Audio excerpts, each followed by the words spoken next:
familiar. Our paths crossed years ago, Kabal. I'd never forget a fight. Fight! What's up, everybody? It's theRealKaaayle here, and bringing you a special episode of Countdown to Kombat today. Today we're going to look at the newest revealed character from Mortal Kombat 11, Kabal. So we're going to do it like a, not too in-depth, but in-depth enough for me, and like interesting things that I feel about this character, because I'm really happy that they're bringing back Kabal. He's a fan favorite. The last game he was in was MK9, and we all know how crazy he was in MK9, so I'm just happy to see him come back in this game. And yeah, let's just look into his moveset. Alright, so first things first is we already know Kabal's signature move, and that is the Nomad Dash. So Kabal wouldn't be Kabal without this move, y'all, and it's back in MK11.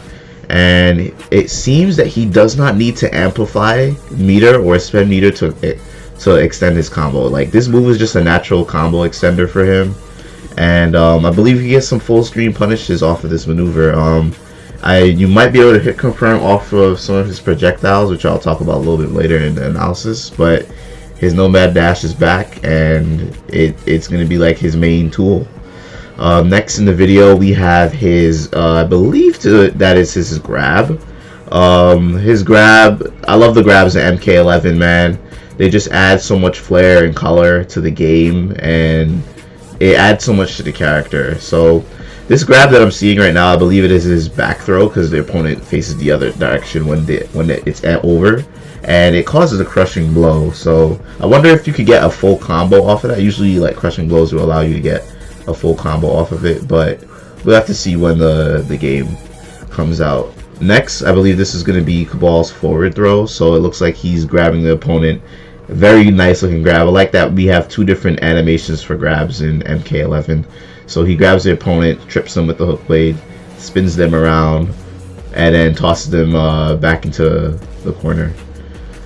The next frame, I believe, is his Kabal's wake up. So wake ups in MK11, you're not waking up with special moves anymore. You're waking up with like certain moves. So this wake up, he hits you forward, and he's able to get a full combo off of it. And another thing interesting about this shot is that his the ender that he chooses to use, the special move, looks so cool. It looks amazing. It looks like a hook blade. He like sinks the blade to his opponent and uses his dash to move forward, and it seems to be like one of his main combo enders, and it causes a crushing blow, so that could deal significant damage. Next, he has like this Baraicho-esque maneuver where he like spits smoke at you from his suit, because that's part of like Kabal's character. He was horribly burned and is disfigured, so he emits smoke from like his body, the respirator that keeps him alive and breathing. So it looks like a Baraicho-esque maneuver when amplified, and when amplified it could cause a combo extension. So that looks pretty cool. I believe in the Combat Cast video they showed us that this maneuver is, if you amplify it stays on the screen, so it's like a trap. So it's literally like Baraicho's fart maneuver from MKX, and of course the down 2 causes a crushing blow like every character in the game will. So the next shot, we're seeing some projectiles. So what made Kabal really strong in MK9 was not only that he had very good mix-ups, he had very good combo potential, very easy to use, but his projectiles are very strong in MK9 as well. His projectiles in this game seem to range from like high to mid, low. I believe in some instances you can see that he has an air projectile in this shot too. I think they're gonna cause some like nice mix-ups in hit confirms. Like if an opponent were to block a string, you could just throw out the low projectile to mix them up and keep them on their toes and give them some full screen capability. So Kabal's gonna be deadly on all angles of the screen. Also in that shot, I want to talk about the jetpack maneuver that he had. That is very cool. So it definitely seems like he has some air mobility too. Like he used it.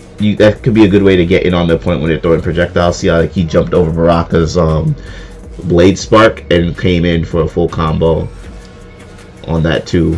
So So in the next shot, right here, we can see that Kabal has like a parry maneuver, and he uses it to hit confirm into his fatal blow, which we'll talk about soon. So the parry, it's not like let's say like a Batman parry from Injustice where it does a move. It literally just has enough hit stun where you could extend the combo, and then you can see in the trailer that he confirms it and then uses it to get a full combo off it. Also in the shot that I'm going to show you pretty soon, or you're probably seeing it right now on the screen, from the combat cast, they parried and he got like a full combo extension off of it. So that's another unique toolkit move that you can have.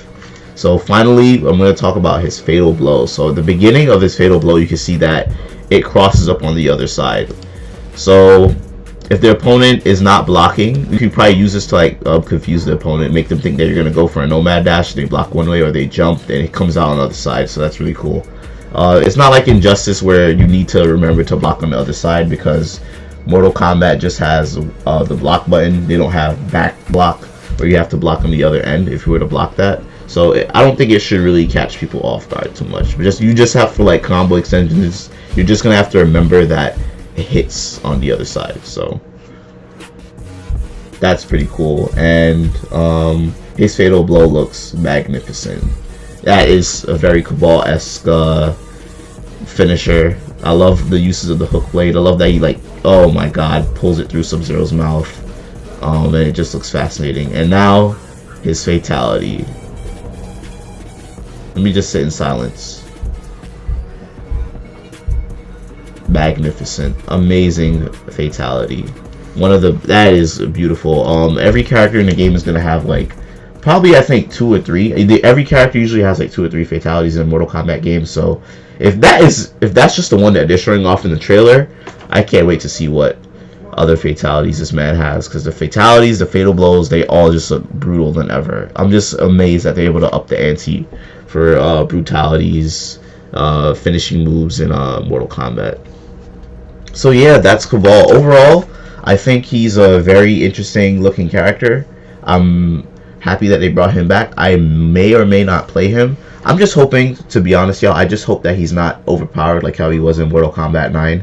Mortal Kombat 9, Kabal was the best character in the game. He had footsies, he had mix-ups, he had rush down pressure, he had projectiles. He seems to has a lot more of that, but I feel like with like his combo strings, you're gonna have to commit more instead of just like throwing things out and having the opponent guess. And I feel like that's like the big thing about Mortal Kombat 11. Like, you're gonna have to commit more because moves have more longer ranges. He has some decent mix-ups here and there, but he seems like a pretty straightforward character, and I really like how his design looks.